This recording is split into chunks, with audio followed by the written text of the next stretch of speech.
Hello and welcome to 3.0 TV. I am Vishakha Thakur. Metaverse is playing a vital role in transforming business models across the world. Metaverse projects have attracted 44% of the 2023 Web3 investments, but at the same time, the Metaverse market is going through turbulence as the combined market capitalization of major Metaverse tokens has declined more than 90%. So to discuss in detail about what exactly is happening in the Metaverse space, I have been joined by Mr. Andreas Larsen, a keynote speaker and co-founder of EduSphere. Welcome to 3.0 TV, sir. Thank you so much. Pleasure to be here. It's a pleasure to have you. So Metaverse projects have attracted 44% of the 2023 Web3 investments. Your opening remarks on the current scenario of Metaverse and what is it going to be 5 years down the line? Yeah, so I mean, for me, the current scenario of the Metaverse is undeniably exciting, of course, right? As you've stated, 44% of the 2023 Web3 investments directed towards Metaverse projects. I mean, for me, it's evident that the virtual realm is capturing significant, attention and capital. And however, I would say it's important to acknowledge that the Metaverse is still at its nascent stages, right? So over the next 5 years, I believe we can expect a remarkable growth and evolution in the Metaverse ecosystem overall globally.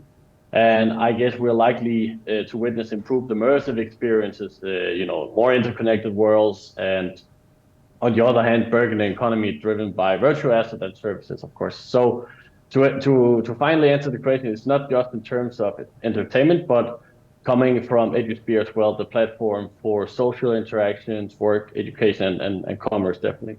All right. So in the next 5 years, we can see major growth in the sector. Metaverse has become an important factor or key component in global business, be it education, real estate, aviation, or healthcare. According to you, which industry will see major transformation with the help of Metaverse and why?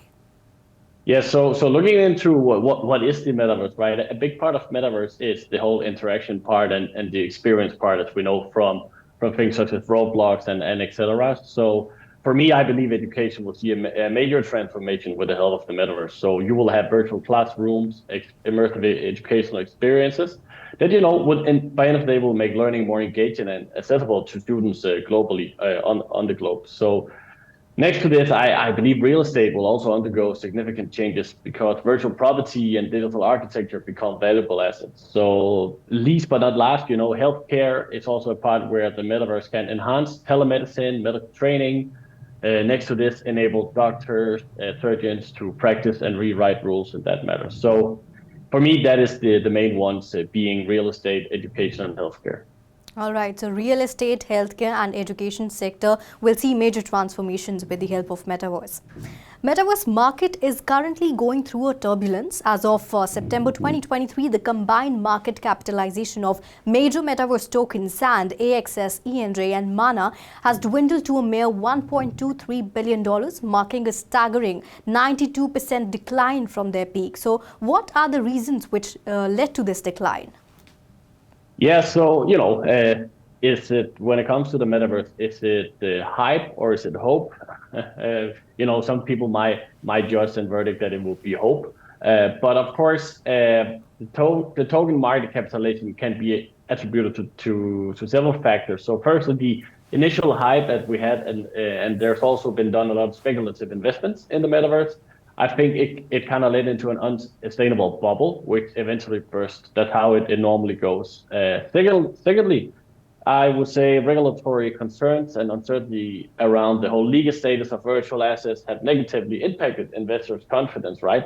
We have to remember that this is a new technology, and if there are some unlegal statuses around that can have a negatively impact on the investors. And next to this, there are technical challenges.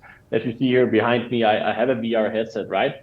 Scalability issues, the technical challenges being that the headsets for, let's say, immersive experiences, they are a little bit cumbersome. They're heavy, clunky, so you wouldn't wear it for a full day out. But as we've seen with the rise of the mobile phone, the more we invest into the technologies, the more likely and better it becomes, definitely. All right. You also mentioned that Metaverse is going to transform real estate sector, but virtual real estate too is currently going through a turbulence as floor prices of virtual land projects have fallen dramatically between 2022 and 2023. So in this scenario, how and when will we see mass adoption of Metaverse? So as mentioned earlier, it comes down to technology itself and preferably also the education of the massive crowds who are supposed to use this. So to kind of run through a mass adoption, it will likely coincide with a greater affordability and accessibility, meaning, it's easier to access all the virtual real estate, but also the technology will become much more affordable. There's a decrease in the floor prices of the virtual lands, and more individuals and also businesses will be able to enter the metaverse, right? So, and again, it's important to state that, in my opinion, the metaverse is yet to be built. It's under development. But again, when the different experiences and innovative applications that generally are enhancing the daily life will start to interact with users, we will see a heavily growth in that matter. So, but to hit the exact timing, it will depend on various market dynamics and the technological advancements, definitely. So Metaverse is yet to be built and it's currently under development, that's what you say. There are various roadblocks on the path to Metaverse integration in various sectors such as privacy and interoperability issues, like you also mentioned scalability issues. So how and when will these be resolved, and is there a need for regulations? So I believe regulations is important because when I recently joined another conference here in the Nordics about the blockchain and also Metaverse, and you will see when things are uncontrolled, there will be a lot of scam and a lot of untrusted people in the industry. So of course, regulatories are important. So I would say privacy, interoperability issues is crucial for the metaverse to have a sustainable growth. There needs to be certain protocols and standards that, as I'm aware, in special regions of the world are already in development. And as the technology matures, I expect that, the issues that we're discussing here will progressively be resolved. Regarding the regulations, they're indeed necessary, correct, to provide a legal framework that will protect users, and also while protecting them, it should at some extent foster innovation as well, because in the end, innovation is what leads to the specific growth that a lot of us in the industry believe that the metaverse will come from. So again, it's a very complex task that will not, necessarily need one entity, but a lot of major entities that will work together to build up the privacy and the different statements to keep this going. Yeah. All right. So there is a need for regulations. All right. Is, yes. Thank you so much for being on 3.0 TV and sharing your views and knowledge with our viewers. It was really great having you on the show. Thank you so much. So this was Mr. Andreas Larsen, a keynote speaker and co-founder of EduSphere. He shared insights on the current scenario of Metaverse market.